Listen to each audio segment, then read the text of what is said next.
Hello, everybody. It's David Pamplona, and this is my microbiology 2070 video presentation. And the disease I chose was leprosy, also known as Hansen's disease. And it's called Hansen's disease as well because Hansen was a scientist who did research on the microbe and the bacteria that causes leprosy. So leprosy is very interesting. It is caused by, well, the morphology of the bacteria that causes it. It's an acid-fast rod-shaped bacillus type of bacteria, and like records of leprosy go back to even biblical era, and we can read about stories where people with leprosy were segregated, and even as early as the what is this, 1901, the U.S. Army survey team investigated suitable sites in the Philippines where they could segregate people who had leprosy. So it's super old, and it's pretty not super old, but it is a thing of the past.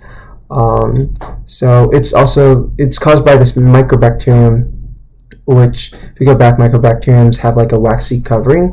The main thing that leprosy does is it affects the peripheral nerve system, and basically a lot of your peripheral nerves, and it affects the eyes, the mucous membranes, the bones, testes, and like reproductive organs. It's not a good disease to have. Well, no disease are, but like this one's pretty bad. So when it comes to the pathogenesis of leprosy, it's usually transferred through coughs and sneezes.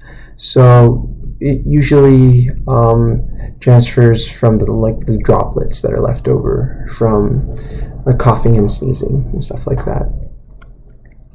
So when it comes to diagnosing a person with leprosy, for any well-trained doctor, it's not that hard to see the difference with a person who has a normal person and a person who has leprosy.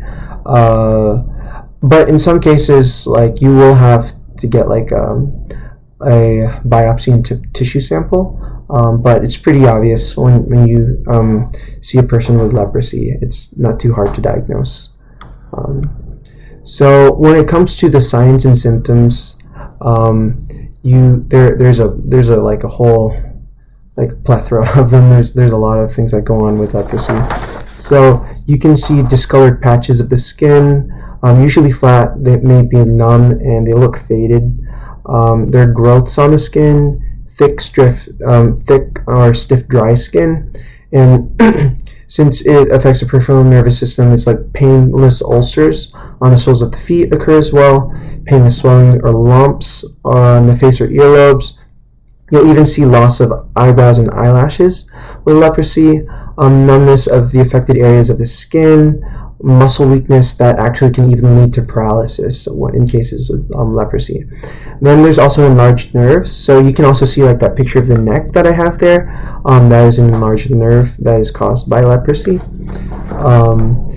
Leprosy affects the peripheral nervous system, as well as it goes after like keratinocytes and macrophages. So when you think of the sequelae, like the downstream effects of it, it causes paralysis, crippling of the hands and feet.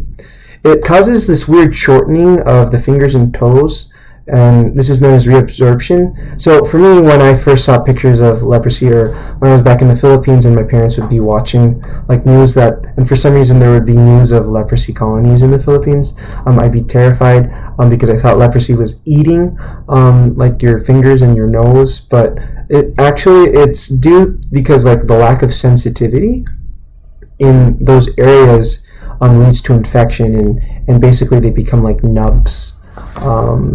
So also it's chronic non-healing ulcers, the blindness, nose disfigurement. So it'll also result in painful tender nerves and redness and pain around the affected area. So when it comes to the prevention of leprosy, we use MDT, which is multi-drug treatment.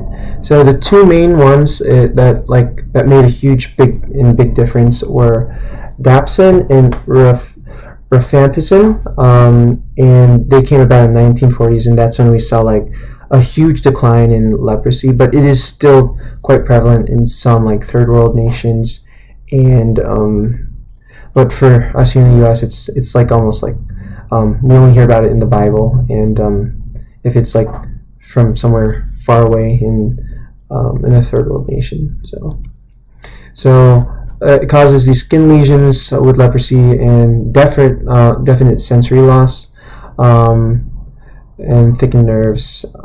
So it does affect all 5 of your senses: sight, hearing, smell, taste, and touch. But when it comes to the mortality rate of, it's not thought about as much because leprosy takes such a long time to actually kill a person. So it's good that we've come about with like these MDTs with rifampicin and dapsone. So yep, we've come a long way. Leprosy is not as scary as it used to be, like in biblical era and even in 1901. But I'm glad that we all have now those drugs. Anyway, here are my references where I sorted all my where you can cite all my sources. And thank you for watching, and I hope you learned something. And if you have any questions, please leave them down below. And have a good day. Thank you so much.